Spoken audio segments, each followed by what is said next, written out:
Every team, every topic, everywhere. This is Believe.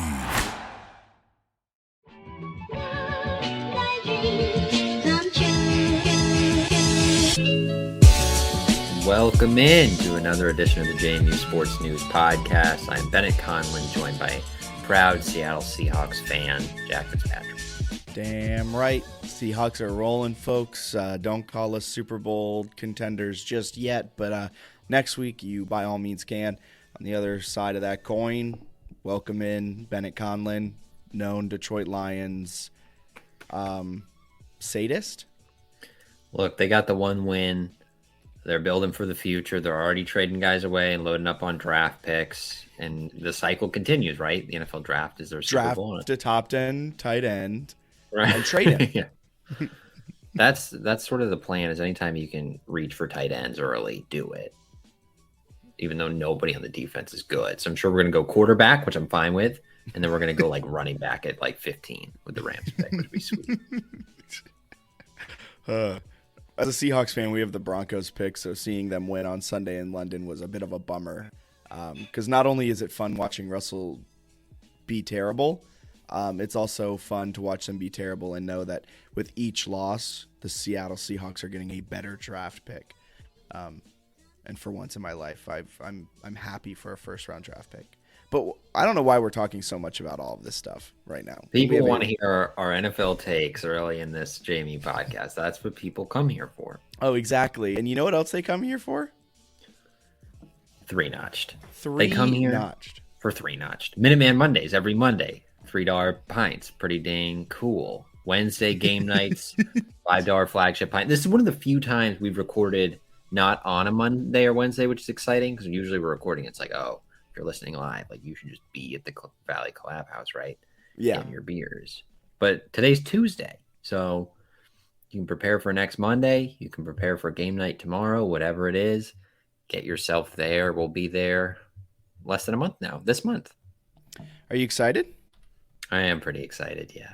I'm very excited for this upcoming trip we have planned for Harrisonburg, and I was trying to stall there for a second because I had to find out that basketball is back, folks, and BetOnline remains your number one source for all of your sports betting needs this season. You'll always find the latest odds, team matchup info, player news, game trends, everything like that at BetOnline. And as your continued source for all sports wagering information, BetOnline features live betting, free contests, and giveaways all season long. Always the fastest, always the easiest way to bet on all of your favorite sports and events, whether that's FL, NBA, NHL, UFC 281, UFC 282, tennis, boxing, even live golf. Folks, head to betonline.ag. That's betonline.ag to join and receive your 50% welcome bonus with your first deposit. Make sure to use promo code BELIEVE. That's promo code BLEAV. It's scrolling across the bottom if you're watching the live stream to receive your rewards. Bet online, folks, where the game starts. Heck yeah. Yeah. With all that housekeeping stuff out of the way, I guess we jump back into our NFL takes now. I think that's exactly right. That's what people are here for. That and potentially some injury takes, right? We can pretend that we're well sourced here and just label who's playing in the JMU Louisville game. I mean, I think we're just as well sourced as the media members on the JMU, and that's not attacking them. That's Curt Cignetti not giving them any information whatsoever. Like Curt Cignetti today on record says that wow, I just stuttered so badly on that one. Curt Cignetti today on record said, "Why would I tell you who is injured? How does that help the team?" He also closed practice for the portion of practice that is typically open to the media. So he's playing it his cards real close to the chest. I'm taking that as a sign of Todd Centeio is playing, but do you want to break it down as a former beat writer? I'm interested. Why do you think that's him playing? Because I convinced myself both ways earlier today of like, oh, this means this, but I don't know. So why do you think that means Todd's playing? I think it's because if Billy was playing, like, you're already – now you have me trying to defend it. I was just putting it up in my head. But to me, it's just kind of like if Billy was playing, you wouldn't be so tight with everything. Because with Todd's playing, you're a much better team. So you're trying to even get that even more competitive advantage. And I know exactly what everything I'm saying could be used for the exact opposite in defensive wide. But I think because he was injured, he didn't play. So if you assume the status quo, you wouldn't be closing all of these things off. You would Louisville assumes the status quo until anything comes out otherwise, right? Because Curt Cignetti played it really close to the chest last week after the game. He was kind of just we'll see what happens. It's week to week. Didn't give any certainty one way or another. And so Louisville's on the other side thinking, okay, well then it's Billy Atkins until otherwise. And now I think there's the otherwise that's in play. And Curt Cignetti doesn't want anything to come out. So he's just going to act like it's week 1 of the season. And Louisville now has to prepare for both quarterbacks, which could be the exact same reasoning for why you are hiding Billy Atkins as the starter. Yeah. But Todd also warmed up last game. He warmed up before Marshall, tried to give it a go. Yeah, right. And if I'm a body language expert, which I am not, it seemed like he thought he could go. I kind of feel like he'll play, right? If he really was game time decision, and then he gets a bye week, plus, right, obviously the prep week, it's, you would think that he could probably get his body ready to go. I also think if he's out for any extended period of time, they would have said it. And I know college injuries is different from NFL, and they're not as the NFL, you're required to report your injuries. If not, you get docked draft picks, which has happened to teams in the past for flubbing their injury report. College is not the same. So JMU and Curt Cignetti, they're not bound by any rules to disclose what Todd Centeio is going through. But at the same time, if he was out for the season or out for an extended period of time, which if he misses this week, I'd consider an extended period of time. It'd be 3 weeks. Yeah. I think we would have known. I think it would have been said, after the Marshall game that, Todd's banged up pretty bad. He's going to miss some time. I kind of feel like he'll play, but it's also I don't think it actually gives them a competitive advantage. I know the logic I think that Cignetti's going with, right, is they prepare for 2 quarterbacks. And not to be mean, but I don't think there's anything Billy Atkins does that Todd Centeio doesn't do. So I don't think there's a separate prep. You know what I mean? It's he's in, he's less mobile.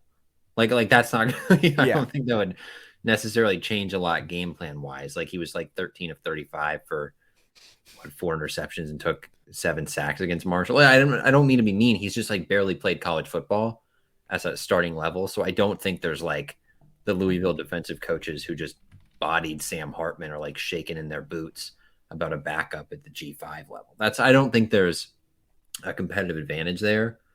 So I don't fully understand why he's doing it. I could see both ways, right? Where it's maybe you want to lull him to sleep, where they're we played Clemson next week. We just played a top 10 Wake Forest team. Now we've got this G5 team that might not even have their starting quarterback. All right, let's coast this week. And there's a little emotional letdown. So maybe you try to play into that.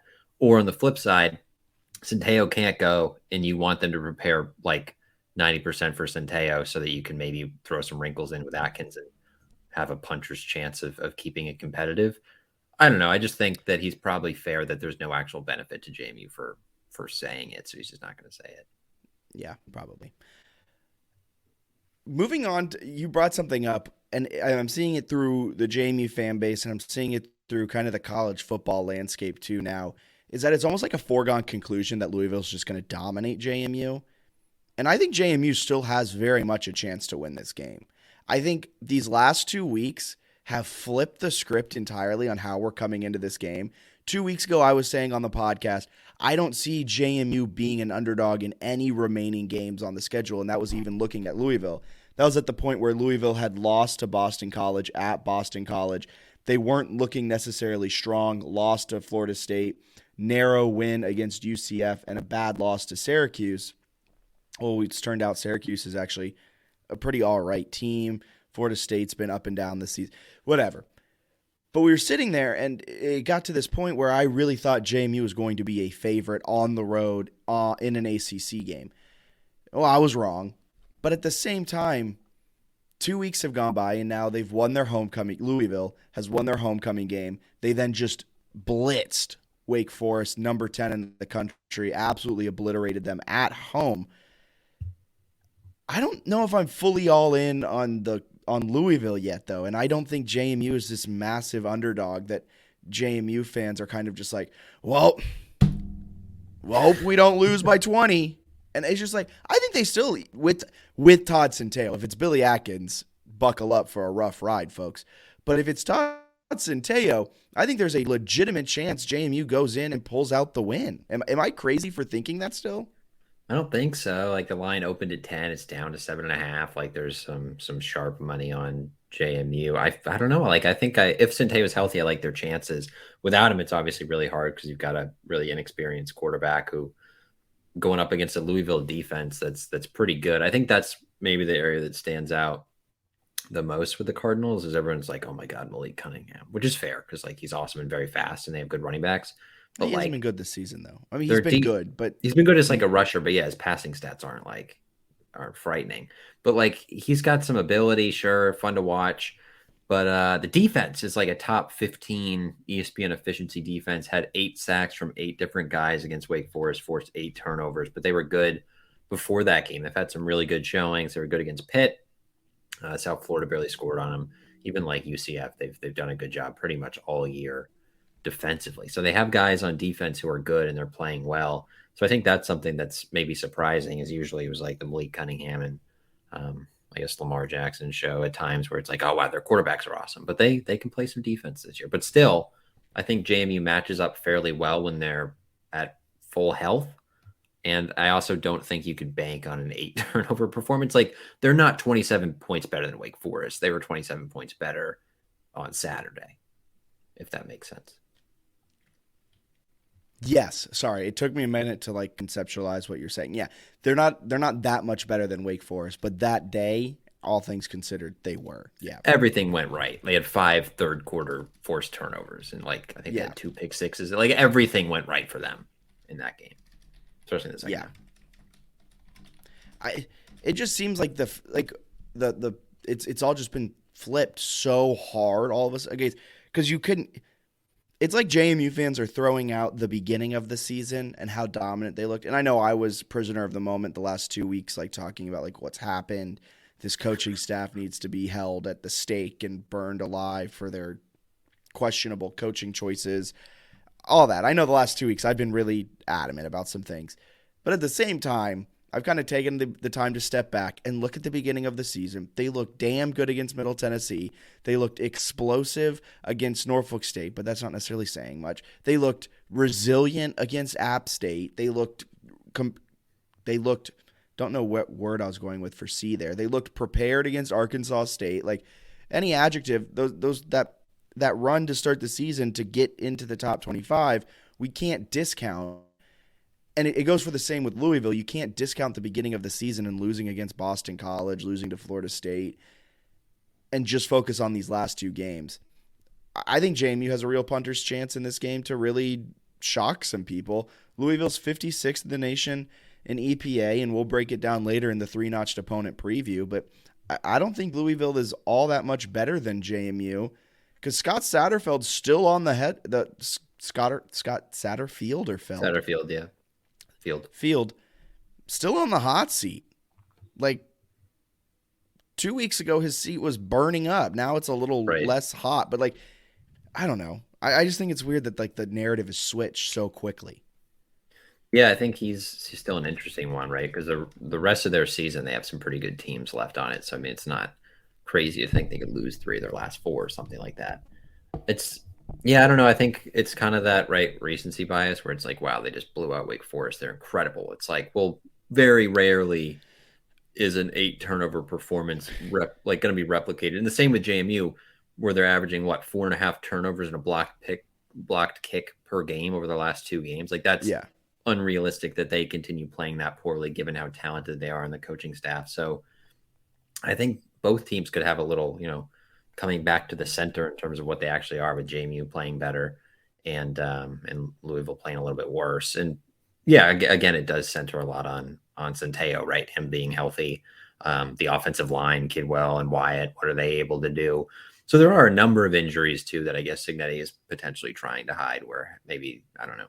I don't really understand the advantage, but there are a lot of injuries. Yeah. I mean, this offensive line could look very different than what it did just 3 weeks ago. And I will say the offensive line might be something we want to be more worried about as a JMU fandom than we are as of right now, because I think it's all being overshadowed by will or will not Todd Centeo play. And I think even if Todd's playing, he might get beat up quite a bit depending on what that offensive line makeup is. That's a big deal, and they lead the ACC in sacks with 33. I don't think anyone else has more than 25. So very good defensively with the pass rush.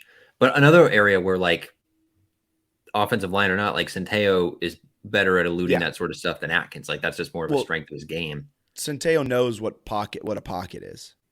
He's able to kind of get out of pressure more. It's the same, like, with Atkins, where we talked about, like, certain scenarios being better for him as he, like, matures as a quarterback. Marshall Louisville in back-to-back games would not be sort of what you're looking for. Like if Atkins goes against ODU, I think JMU would beat ODU. Like I don't think he's that far off from beating. Like if he goes against Georgia State, I think they're beating Georgia State. It's just like there's certain teams that defensively you kind of need your guy.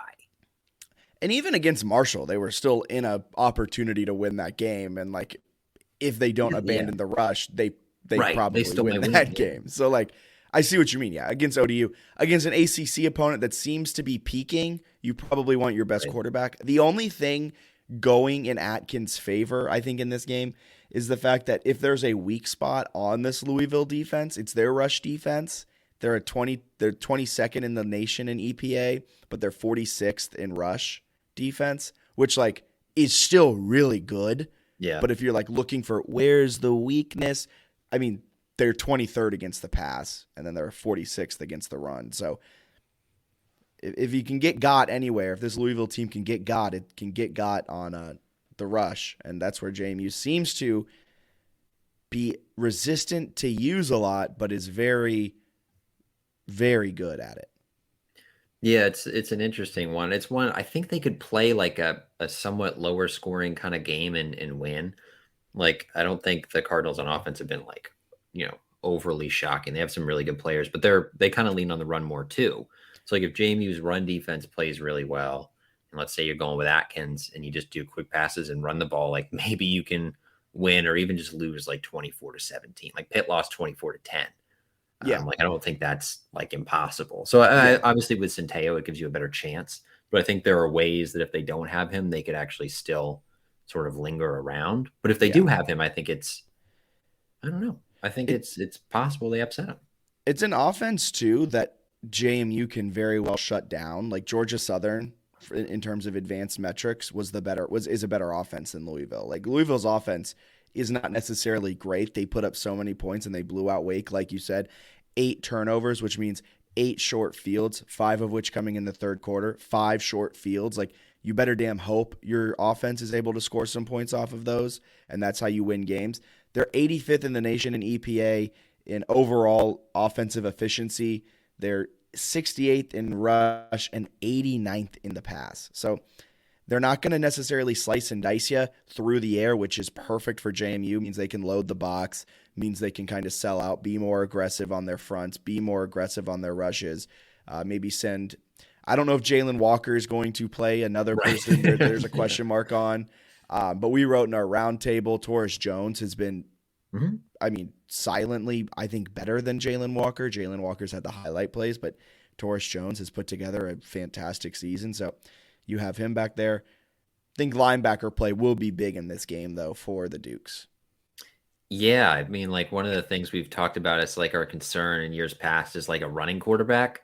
Yeah, Malik Cunningham is that. Yep, that Malik Cunningham is when you say running quarterback, It's Lamar Jackson and it's Malik Cunningham. I mean, he leads the team in rushing with 541 net yards, 609 total yards gained this season. Some sacks have taken that off. Just to put that into perspective, that is half of what he's done through the air. Like, he's half of his yards that he's put up through the air rushing as well. And then he's got 11 rushing touchdowns. Well, it's because it's interesting because, like, as a team, they have 7 passing touchdowns and 7 interceptions. So you're like, oh, okay, they're not that great passing. And then you're like, wait a second, their quarterback is like like an elite running back. He's so shifty. He's so fast. Like, he has some highlight plays that are just crazy. And I know we're all like ripping our hair out when they played Trey Lance in that national title game and he was 3rd and 23, was turning into touchdowns. Like, that's where Cunningham scares me. It's like, oh, he scrambles on 3rd and 12 and it's a 60-yard gain. I'll say this. If it's Torres Jones and Jalen Walker, I think we're set for – I think that this is the best linebacking duo they've had. And this is no offense to Demonte Tucker-Dorsey, who's now off at Texas and is a key contributor for the Longhorns. But I think combined as a duo, Walker and Jones complement each other really well, and they're both extremely athletic and extremely versatile linebackers.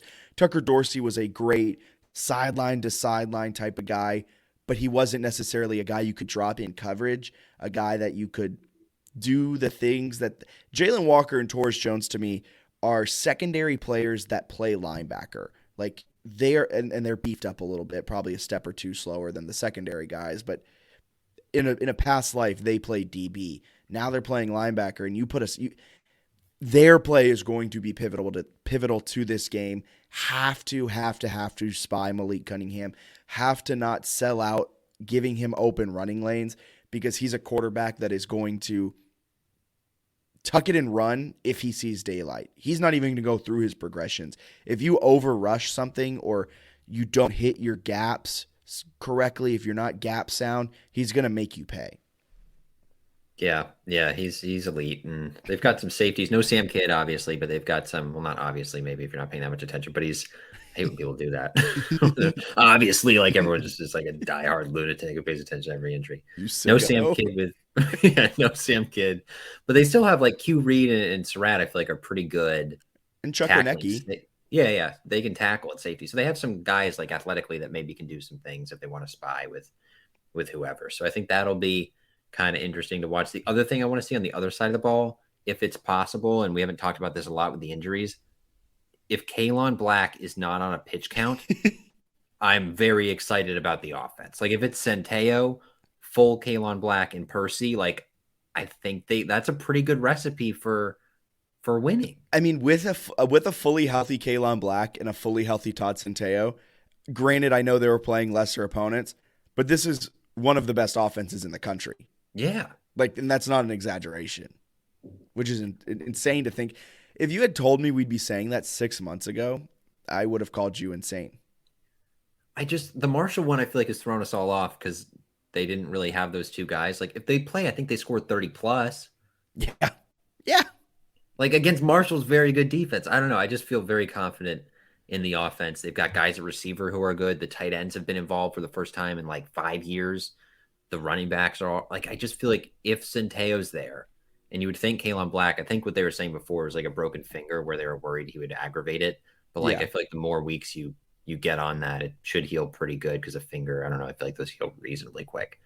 So I have no idea if that's true. Thanks, Dr. Bennett. You don't usually see somebody like with a finger who's gone for like 3 months or something. So I feel like he already got a few touches against Marshall. You add in the bye week, I feel like could get you 10 touches or so. Yeah. And Cignetti has a really solid record coming off of a bye week. Anything else you want to hit before we break down our Three Notch'd preview, just kind of to recap everything and put it in a nice digestible format? Yeah, go for it. All right. This week's Three Notch'd preview. I can't talk. This week's Three Notch'd preview, how the Dukes can win on the road. This is a Louisville team. We touched on it. I mean, defensively, one of the best in the nation. Offensively, pretty solid as well, but not as solid as some of these other teams JMU's faced. But they have a dual threat quarterback in Malik Cunningham. Has put up, 11 rushing touchdowns, you said? 11. With 7 passing. So combined 18 total touchdowns for the signal caller. 7 interceptions, though, so he can get kind of got.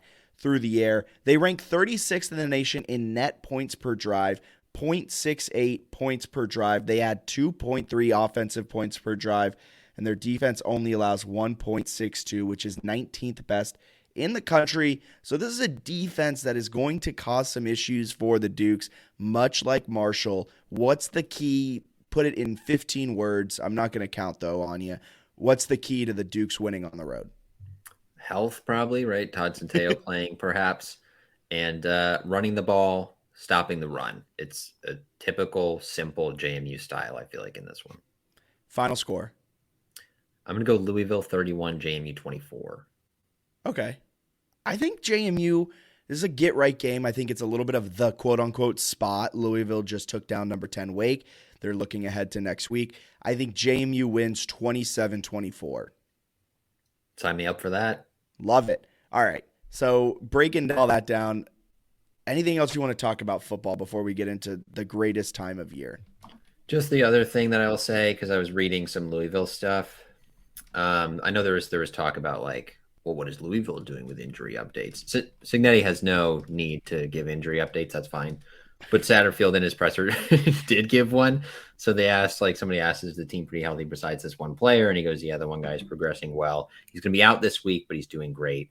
He goes, everybody's healthy. Nobody missed Sunday's practice. Some guys who are maybe limited here and there.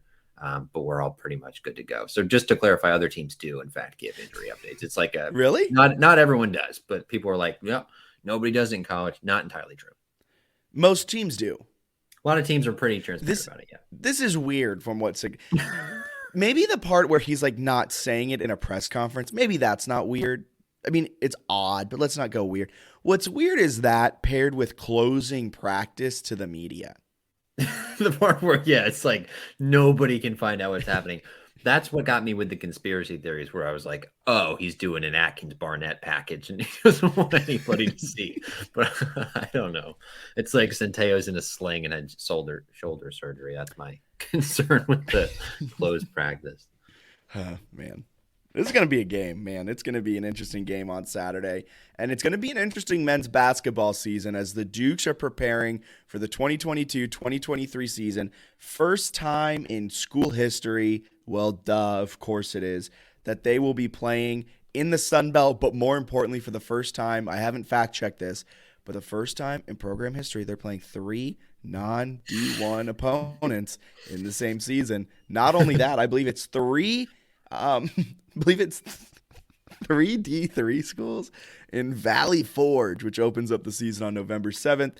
They play Coastal, Georgia, vaunted power, on November 25th, and Gallaudet on December 10th. Dude, the schedule sucks. The schedule's bad. Not even that. The home schedule is then even worse because, like, at least the road schedule, you have UNC, you have UVA, but at home you have the 336th best team in Division I in Hampton. You have the 259th best team in Division I in men's basketball in Eastern Kentucky, and you have the 339th best team in men's basketball in Division I in LIU. You've got Ken Pop up, so I can't get you on this question. But I was going to ask you how many top 125 teams they played the whole season, including conference play. If you're a listener, type in really quick because the answer is 2, and they're top 10. It's so funny. You're playing UNC, which is like 9 in Ken Pom, but like number 1 in national title contender in a lot of people's mind. And then you've got Virginia, which is top 5 in Ken Pom and top 25 in a lot of like voters' minds. So you have these 2 like marquee road games against ACC teams, and then you just have crap the rest of the season. Like it's super, super boring. Can I ask you a question? Yes. JMU, if they somehow win out but lose the UVA and UNC game, and they somehow lose in the Sun Belt Championship game, do they get an at-large bid? Honestly, probably. It depends how bad they lose. But if they lose both those games by like 30, no. I feel like no. It's that bad. Remember last year when they got to like 4-0 and people were like, at large? It was like, no. I was one of them. I was all the way bought in. Okay, so with this terrible, no good, nothing burger schedule, what are your expectations for this team? I feel like I flip-flopped my feelings back and forth throughout this offseason, and I feel like I've landed on where I'm at, but I want to hear your take first. So they should contend for the Sun Belt title, right? Ken Palm has them as the best team in the league. They're picked to finish fourth. They should be in the top half of the league with a team going into the conference tournament that should be good. But more than that, like, you better win 20 games. Like, you have 3 wins that have already been handed to you against. You shouldn't lose a home non-conference game, too. I think that's probably fair, right? What is it? Hampton, Eastern. Yeah. You went over it. It's terrible. So you should go undefeated at home in non-conference play. Fair. Honestly, you should go undefeated in non-conference play outside of UVA and UNC. I could see them dropping a game in there. But they shouldn't. Maybe South Dakota State's pretty good. At Buffalo, I feel like is kind of a toss-up. But they should come out of non-conference play with like a pretty darn good record. Yeah. 100%. You finish off non-conference with Gallaudet, LIU, and Coppin State. That's so bad. And then you go into the Sun Belt schedule is not good. The Sun Belt, no. I know how hyped we were. I know we talked at length about this when they made the move initially last year. But the Sun Belt sucks in men's basketball. Like, it is so much worse than the CAA. It's not great in women's really either. And some of it too, where we're talking about like, oh, everything's a bus trip in football and it's great. Not really true for basketball. Like it's more travel and more like, isn't it? Some of it's harder. Like you're going to like Georgia State. You got Georgia Southern. Those are sort of like Atlanta-y trips. But then you got the West teams where it's like you're playing Southern Miss and Troy and Louisiana Monroe, and none of those are convenient. Where like Towson, Delaware, some of those are more convenient. So it's like a better league. I would go out and say much more convenient. Significantly. It's a better league for JMU's like athletic department, but it is kind of a bummer that it just like flat lines in basketball. Yeah. Hopefully they get good. But so I interrupted your expectations of what this men's basketball team will be this year. They should win a lot of games. Like they have guys that Byington's had around for a while. So I think they should, be pushing for the NIT or the NCAA tournament. But I think at minimum, like you got to go win 20 games and show you're a capable team. Ken Palm has Sun Belt. The Sun Belt is the 15th best conference. It's actually got the CAA at 22nd. So they must suck this year. But I agree with you that like past CAA was basically the same. I guess they've added Hampton, which has really hurt there. And North Carolina A&T. So they've added some, and a bunch of other teams that are also bad. So they've added some teams that made them like worse. Yeah. I guess Stony Brook's playing basketball with them now. Okay. Cool. Yeah, I don't know. Full-time member. So they got that going on. Joe D'Antonio can put on his basketball shorts and hang out with all those squad. He would probably score like 20 on them and like scrimmage some of those teams. He'd probably go off against them. But anyway, Sun Belt's not great. It's disappointing that it's not that fun, but you got to go win some games, right? Because the schedule absolutely sucks. And we've been hearing in the non-conference, Jack, that Byington was saying he's got 13 guys who think they can start. So every scholarship guy on this team believes they're capable of starting. I would hope they believe they're capable. I would hope so. Like I would hope. Some years I feel like they had some guys who probably didn't. They probably knew, like, I'm not playing. Yeah, but if you're getting recruited to play D1 and you're on full scholarship, I sure hope you think you can start. And, I mean, I don't think a lot of them will start. And that brings me to the point of this team is old, like, in a good way. Yeah. You only lost Chuck and you brought back Takal, right? Yeah, Takal comes back. So you only lost Chuck and that's it. Yes, I think. Well, the transfers. They don't count because they didn't even get play time. So, some of them did. Well, what? Devin Savage left. Hodge played a little bit. Jalen Hodge transferred? Jalen Hodge transferred, yes. How did I forget that? Well, let me cap. What is this roster then? Let me Let me do Yes. that because apparently I'm way out of the loop. Now that you say it, I remember that he transferred, but man, Yeah. did I forget that. 3-point specialist. No defense. Right. So he didn't play a ton. It's an interesting So, roster. so this roster, I'll break it down numerical order. Xavier Brown, a freshman from Williamsburg. Noah Friedel, grad student from South Dakota State, 3-point specialist. He's essentially, in my view, replacing what Charles Falden left when Charles Falden graduated. A 3-point specialist can just spot up in the corner and hit some clutch threes. Tyree Iheanacho, transfer from North Dakota, played some minutes last year, was key for that team, was a fantastic defensive point guard. Vado Morse, we all know him, either 30 points or 3. Terrence Edwards, back. Terrell Strickland, back, which makes for a really fun LIU matchup because his dad, I believe, is the coach of LIU. Yeah. So that's going to be fun. Justin Amati's back. Mason Blaine, a freshman from Richmond, Virginia, is joining the team. Mezzi Offerum, a transfer from Mount St. Mary's, 6'8", big man grad student, big-time get in the transfer portal for the Dukes. Takal Molson's back. Dylan Hamrick, a junior. I assume he's like a walk-on. Walk-on, yeah. So he's new to them. Holland Smith, you know him, you love him. The redshirt sophomore's back. Julian Wooden. Alonzo Sule comes back for his graduate year. Joel Roberson is a freshman, 6'9", one of the biggest guys on the team. They just signed Ben Hall within the last couple of days. He's a 6'10" freshman from Loudoun Valley. Probably won't play this year, but some size they're adding. And another sophomore, Shane Feeden from Woodbridge. Joel Roberson, though, is talked about that he might get some considerable play time this season. He's got a chance because of his position. I feel like he's going to roll mostly with the old guys, though, would be my guess. That's a deep team, though. It's deep. It's old. So I see should what be you mean good. about 13. They should be really good. The only issue, and you know what I'm going to say, Yeah, you always say it. where's the size, man? So I think the thing that's interesting about them is they're not that big, but I think they could get away with it this year. Because Sule was a decent post defender.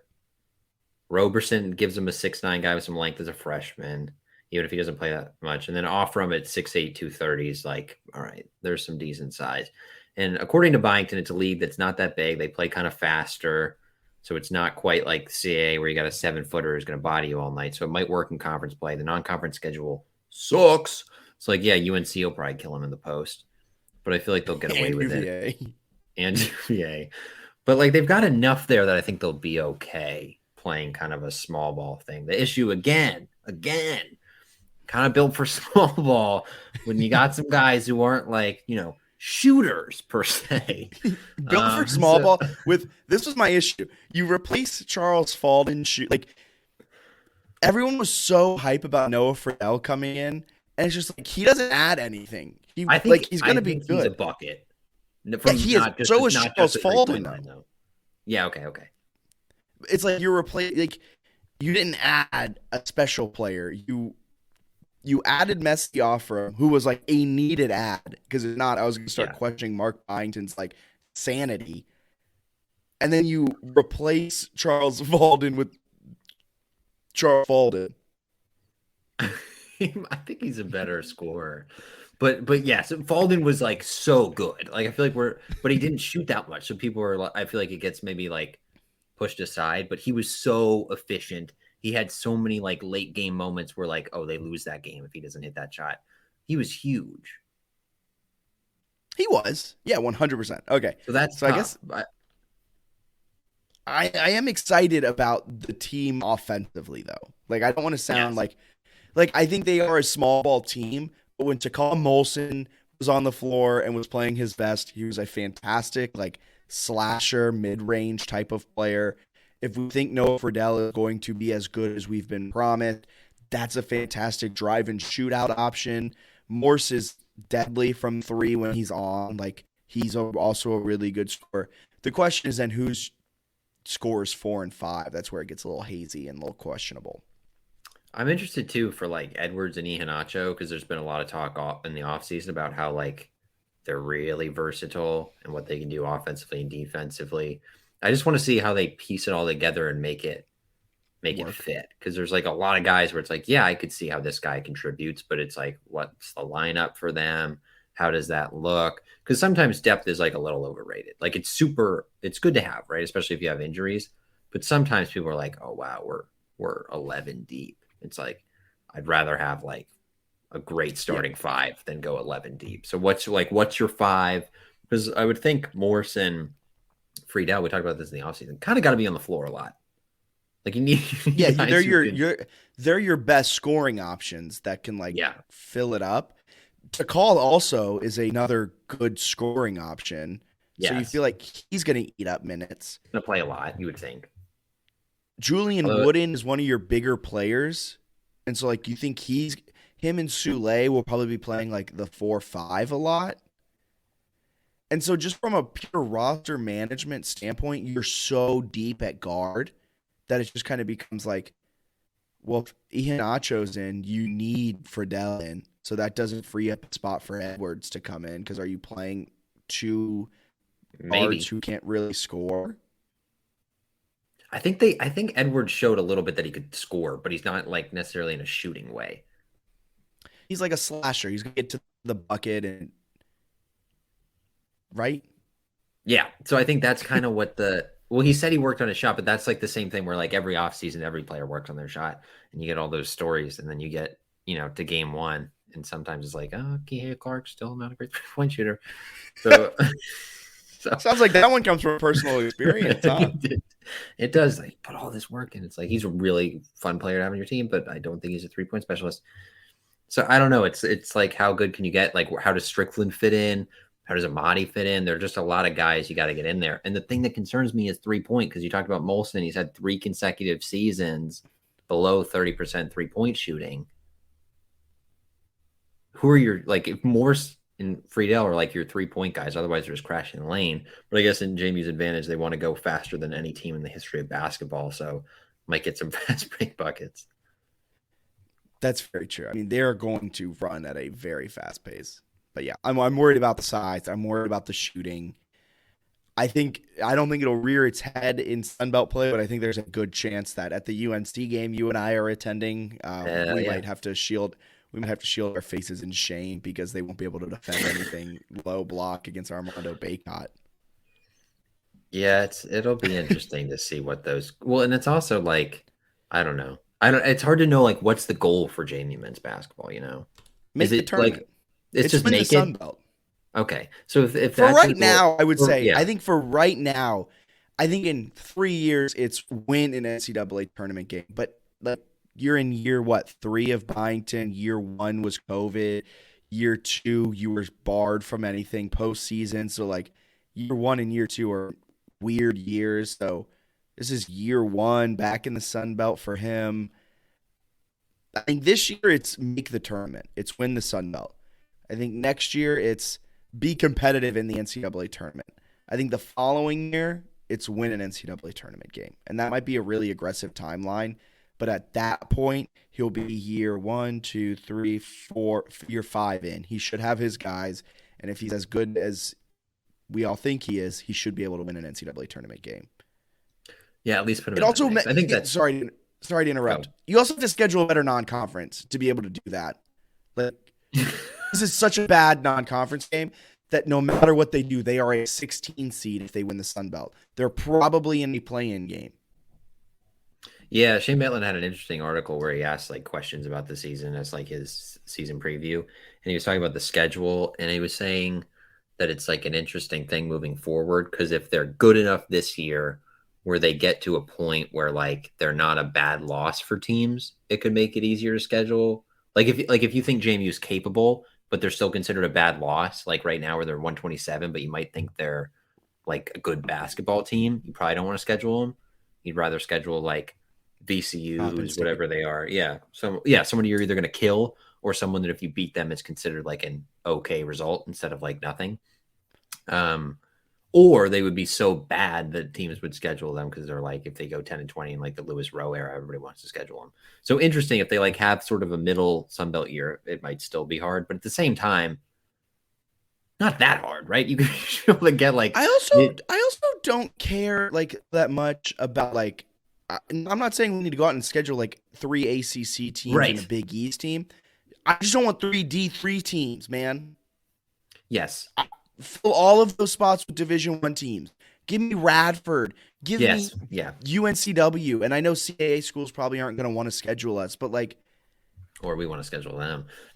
I don't care. Like, just give. I'm getting anything up over here. Well, like Not even 3 like D3 schools. I'd play UNC Greensboro. Like, you know, like there are just some teams that are not horrendous basketball teams that are like semi close by. Sounds like a good plan. Yeah. Yeah. And I think that's.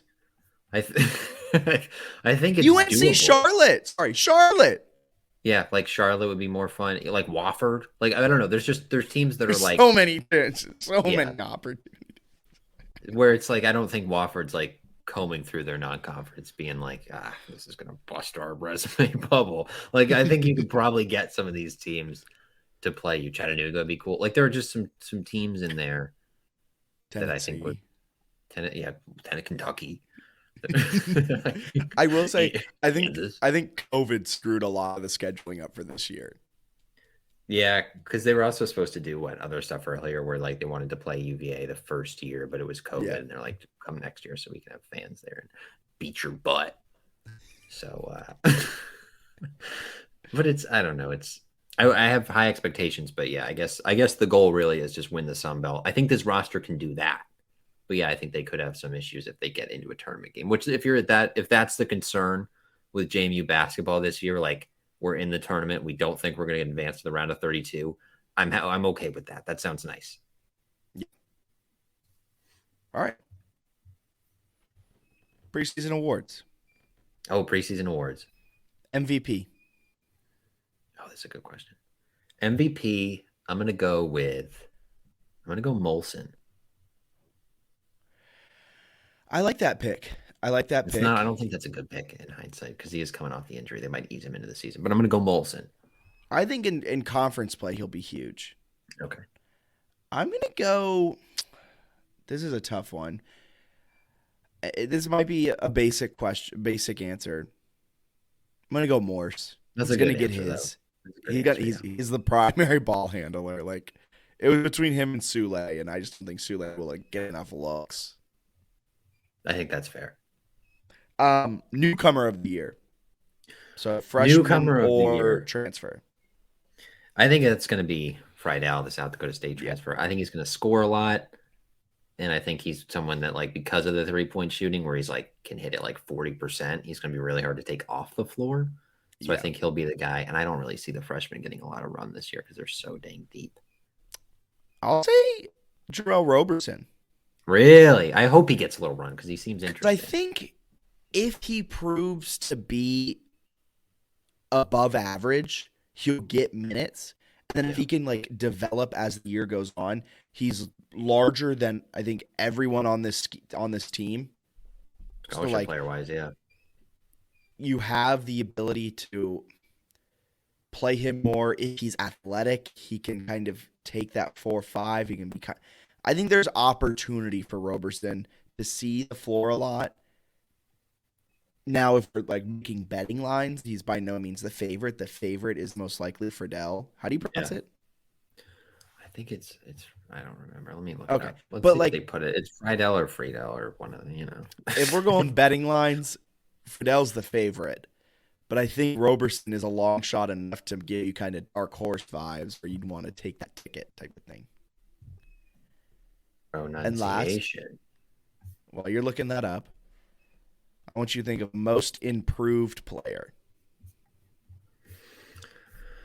Oh, man. That's a good one. Can I give my answer while you look? Yeah, you go first. This might be an interesting choice. And shout out Brian Rees for this. Julian Wooden.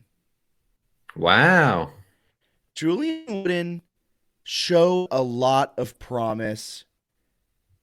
After his freshman year, He jumped up in COVID year to 8 points per game, solid 42% shooting, 30% from behind the line. Was able to kind of pick and pop, was a taller player, was able to make a solid impact off the bench for the Dukes. Then last year, his minutes increased a bit. His points per game came down.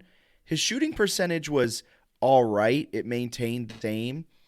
It almost was exactly the same as what he was doing the year before.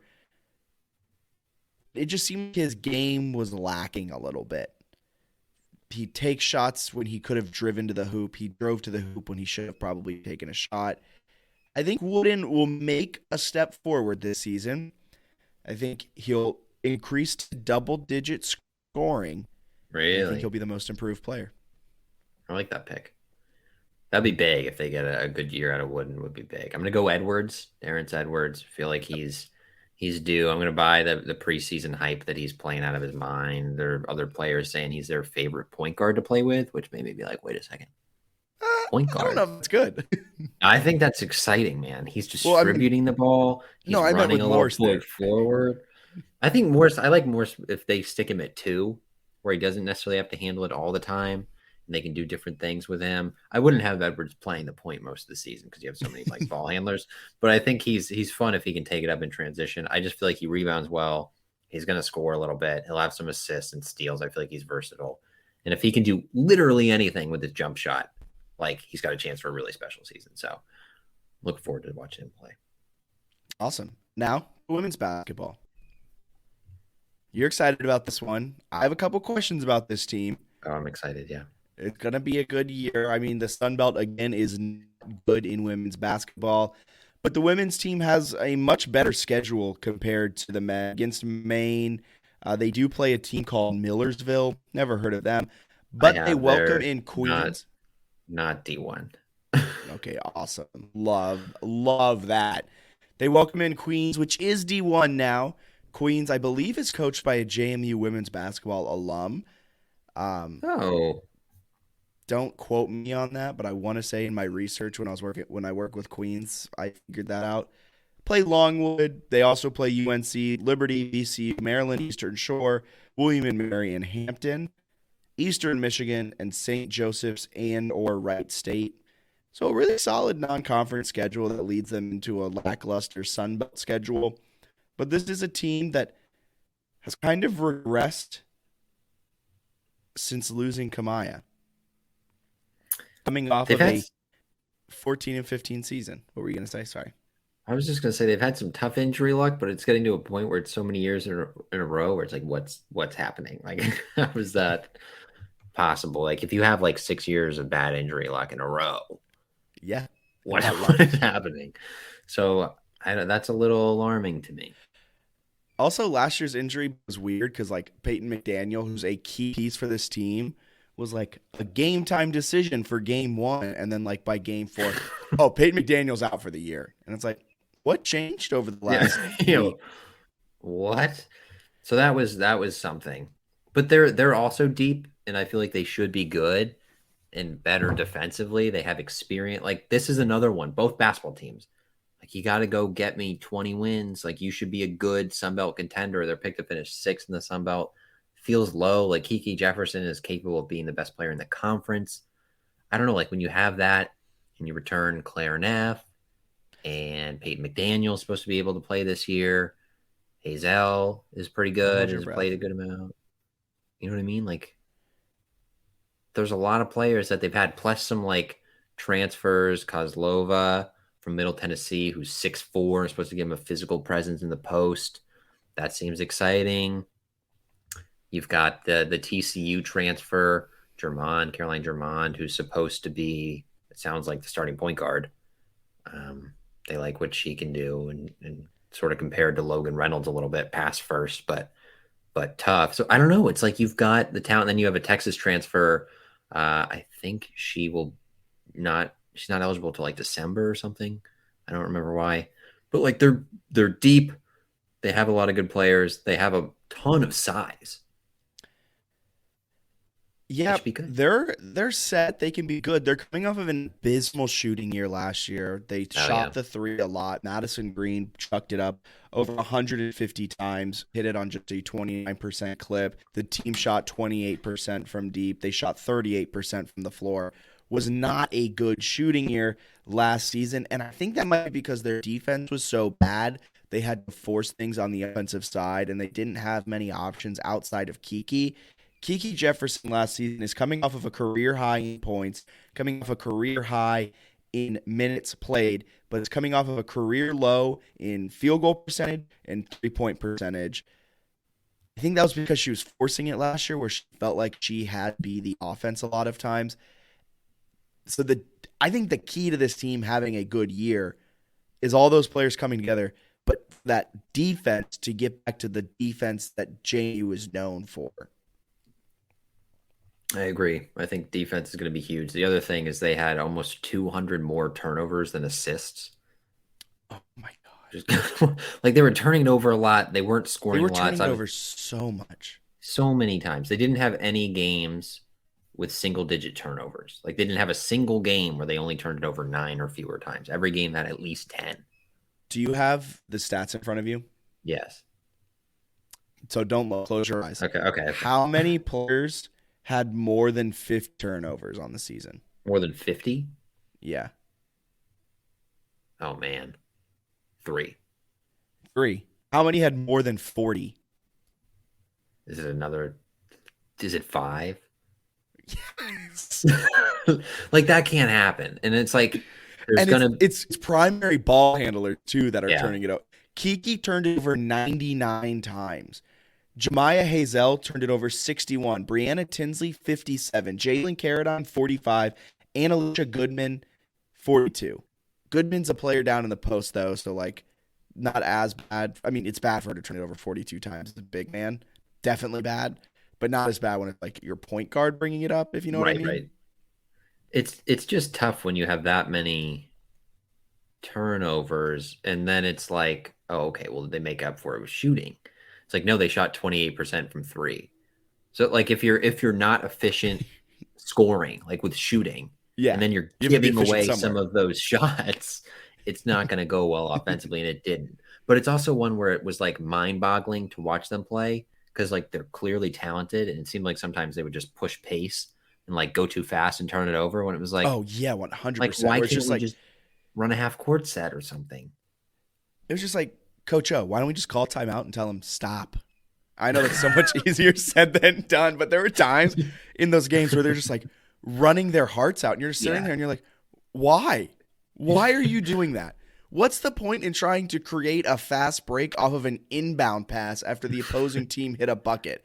Let's calm down. Let's walk it up the court, and let's run a high pick and roll that finds Kiki. Done. Boom. Perfect. That's the offense. I want to see them be a little more deliberate this year. If they go and push a little bit, that's fine. But like maybe a little more deliberate. It would just be frustrating if they struggled this year because they have a lot of pieces to be good. Is Coach O on the hot seat? This is one of your favorite questions. This team has only gotten worse every year under Coach O. I don't think that's totally true. The 1 year they were like, remember they had a simulated Sweet 16 run? You're just throwing away the simulated Sweet 16. I'm sorry. Wait. I can't hear you over the excuses. COVID came. They would have been a Final Four team based on the metrics. They would have won the national title, depending on the computer model you're looking at. No, but like they've had good years that were like screwed by injury and stuff. But at the same time, I'm a little concerned by how they were not very good, I would say, the last 2 years. If they come out and win 16 games this season and it's a first-round Sun Belt Conference tournament exit, do you think it's time to seriously look at Coach? I think Coach O is a good coach, and I think you're right that this team has been bit by injuries. But when you date it back to, 2018, and every year your year's getting derailed by one injury, that's questionable. Like, why is the team not set up to withstand something like that? I get if it's well, it was Kamaya, but I get if it's Kiki and that takes something out. But like, it's your second or third option, and you don't have someone that can step up there. There's just things that I'm questioning. Coach O's a good coach. Offensively, they've been pretty solid. Last year's the outlier. But at the same time, they have never performed to the expectation. Is it time that we start questioning Coach O a little bit more? Because he took over for Kenny Brooks, and he hasn't done anything since Kenny Brooks' guys have left. Yeah, it was like when you're looking at Kenny Brooks' last like 5 or so years in Harrisonburg, it was like WNIT run or NCAA tournament, right? It wasn't just like you just get in there or you miss something. Like it was very consistent. Like you can pencil them in for 24 wins. And Yes. they, depending And on one like of the best defenses in the country with an explosive offense. yeah, it's like depending on where they are with like 1 or 2 players, it could go from like 24 to 29 wins and like they're right. But they were pretty much always getting that 24 mark. Well, I mean, they did from 2005 to 20, whatever it is, 2015, 16 when he left. So I mean, it's like a decade of 24 consecutive wins. and they kind of had it going for the most part under O. And then it's the last few years, it sort of looked off. The defense has looked off. And it seems like they've had rosters too that like should have had maybe even some offenses that were more dynamic than like what Kenny Brooks had, and they were worse, right? So I think I don't think he's like on the hot seat or anything, but I think if he has another like average year, I think you start looking in like, because for basketball, the Sun Belt, like JMU and men's and women should be consistently competing to win that league. Yes. So if you can't do it, then yeah. But I don't know. The pieces are there. So I'm cautiously optimistic that they could be really special this year, because I do think they should be, because they have a lot of very good players. I mean, if Peyton McDaniel steps back into the role that she was in 2020, 2021, and is that really solid number 2 behind Kiki, and Alicia Goodman is a solid post player and kind of continues her development, and that pairs with Caradine. I think Caradine actually graduated. Yeah, but you've got Neff can score still. Can Neff score? She can score a little bit. I just think you don't want her as like your number 2 scorer. She missed time last season, right? She missed like the end of the year. Yep. She did miss the end of the year. So coming back from injury, be interesting to see. I'm interested in this team. I'm kind of keeping a little bit of a closer eye. I think it's a season that they need to perform well in, and I think so too. It's also one like they've had success before getting like pretty well respected recruits. Like I don't know, I feel like women's basketball is one like a team that they could get that goes to Sweet 16s. Like I think he could be getting 4-star women's basketball players, like good arena. And now if you're like if you're like one of the better mid majors and you got a chance to win your league every year, and they've consistently scheduled like good non-conference where you play like, I mean, they've hosted Maryland and like should have beat them a couple of years ago. So I think it's like not an easy job, but it's a job that you can have a lot of success in. Yeah. So let's see it bringing up Maryland. I mean, that was an epic meltdown. Can we blame that on the coach? I can't believe they lost that game. Yeah, that was Can you blame that on the coaching staff? There's been a couple epic meltdowns on this coaching staff's resume. You're getting the hot seat questions going early. All right, we'll see. MVP of this team. I want to be wrong on that. MVP of this season. I think it's going to be Kiki. Yeah. I know that's not an exciting answer, but she's so good. I mean, it's the same answer for me, too. I think Kiki's MVP. Newcomer is a good question. It's a really good question. I'm gonna say it's Germain, the point guard, TCU. I think she's got a chance to change the turnover woes and put up a good year. So I'll say it's her. I'm gonna go with Kinsia Kozlova. Yeah. 6'4" junior center from Moscow, Russia, transferred from Middle Tennessee, mainly because she's 6'4", and that's just like absurdly tall. This is the same reasoning though I used for Joel Mensa. And it flew up in my face. But it seems like she is tough defensively though, and should actually get some important minutes. So yeah, most improved. Oh man, that's a good question. That's a really, really good question. I'm gonna say Jamia Hazel, and I hope it's her. All rookie team 2 seasons ago, kind of similar stats Yeah. last year, and I was expecting more. Her 3-point percentage went from 37% to 28%. That's such a bad drop off. Her assists went from 2.6 to 1.5. Her minutes went up though, but she played more games, had fewer steals. Like there's some things there that I was, I guess, a little surprised that she didn't have a breakout year. So I think she's one super talented and like in terms of players on the team that can create their own shot. She's got to be at the top of the list. So if she can be a little more efficient, I feel like she's due for a good season. So I have this between 3 people. You really narrowed it down.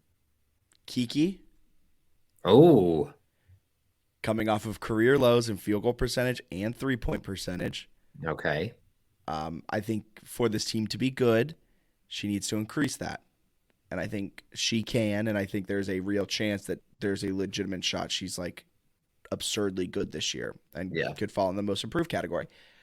Claire Neff went from a 36% three-point shooter to a 27% three-point shooter last season. Increased minutes. She did have more points per game last year, but she's the third option, and she's supposed to be this three-point specialist. For the Dukes to have a solid season, I think Claire Neff emerging and improving that three-point shot off of last season's low is really important for this team. Has to be not a knockdown shooter, but like a shooter that puts fear in the other team type of thing. Like you don't want to leave her open. But my answer is going to be, in a weird way, Peyton McDaniel didn't play at all last season. I guess that's comeback player of the year, but We'll take it. She's improving off of 0 points from last year. But if we even want to compare it, if we want to compare it to her, right, that was a perfect answer. If we want to compare it to her freshman year, she averaged 12.2 points per game, 38% or 39% shooting, 32% from behind the arc. It'll be hard to improve from that because those are some really solid numbers. But I think the way she plays, where she plays alongside of Kiki, I think her improvement will be really important for the Dukes this season. So that's kind of my 3 answers, but my answer number 1 is Peyton McDaniel. I like that pick. I also feel like we talked about with some of the scoring issues, if she shows she can score, like you're gonna have opportunities. Like if no one else is stepping up, you can go for 20 a game and Kiki can get 20 a game too, and then you have everyone else combined for another 20, and there's your 60, and you hope the defense is there. And I think the issue last season was Peyton McDaniel being injured, which when you're losing your number 2 scorer, that is a big blow. But it was losing that paired with like the entire team regressing. Yes. From shooting. Like Claire Neff, in theory, should be that number 2 option that Kiki can kick out to, or Madison Green could have kicked out to, or Annalisa Goodman can kick out to. Like that was Claire Neff's ability to step up. And her and the entire team really just regressed wholeheartedly, and they shot terribly from behind the arc, and they just shot terribly from the field. So I think there was a lot of different factors that caused them to regress so badly last year. One part of it was Peyton McDaniel being hurt. The second part was just the team not being able to hit the broadside of a barn. Doesn't help. Nope. All right. Anything else you want to add for this podcast? I know volleyball's cruising, folks. Yeah, volleyball. They are 17-4 and 11-1 in conference play. Their RPI, they're 36th nationally RPI, which I was kind of surprised to hear. So they're rolling. They're like borderline at-large contender with that RPI. Yeah. We'd like to see them win the Sun Belt title, though. But that'll be that starts the 16th of November and then goes through the 20th. Women's soccer actually plays Wednesday in their Sun Belt title. Yeah. Men's soccer, I think, is soon as well. They're getting bodied by Marshall right now in the final regular season game, but Marshall's like a top 5 team, so can't blame them too bad there. Side note, volleyball, Lauren Steinbrecher, what a coach. All she does is win. Like, right? Not only does she engage with JMU Sports News tweets, she always just wins. They're so good. They're never not good. They've had in Sun Belt play, they're 11-1. They have the one loss, And outside of that, only one of their 11 wins actually went the full 5 sets. That's amazingly dominant. They've just been unbelievably good. That'd be really cool to see them because like college volleyball is sweet. So to see them in the NCAA tournament would be very, very cool. That's another one like softball, like sneaky good. Like probably doesn't get as much like even local recognition as it should, but it's very, very cool. Yeah, because I mean it's competing up against football and basketball. Nope, I mean they still deserve it. Not saying they don't deserve it, but yeah, it's a tough time of the year, right? With all that stuff going on. And then field hockey, their season, they're not going to make the NCAA tournament, I don't believe. So they finished 10-7 with an independent schedule, right? No conference affiliation for them as of yet. But 10-7 against a tough schedule it's a pretty good year. Have they announced where they're going yet? There was like rumors that the Sun Belt would end up sponsoring field hockey, but unclear when or if that might happen. So I don't really know what it'll mean for them for the long term. But. All right. Well, for Bennett Conlin, I'm Jack Fitzpatrick. Thank you guys for tuning into the JMU Sports News Podcast presented by Bet Online and Three Notch'd Brewing. If you're in Harrisonburg, check out the Valley Collab House. Until next time, see ya.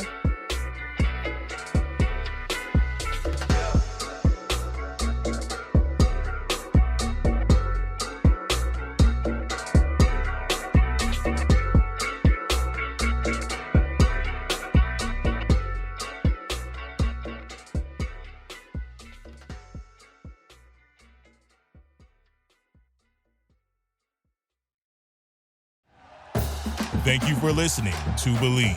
You can show support to your host by subscribing to the show and giving us a 5-star rating on your preferred platform. Check us out at Believe.com and search for BLEAV on YouTube.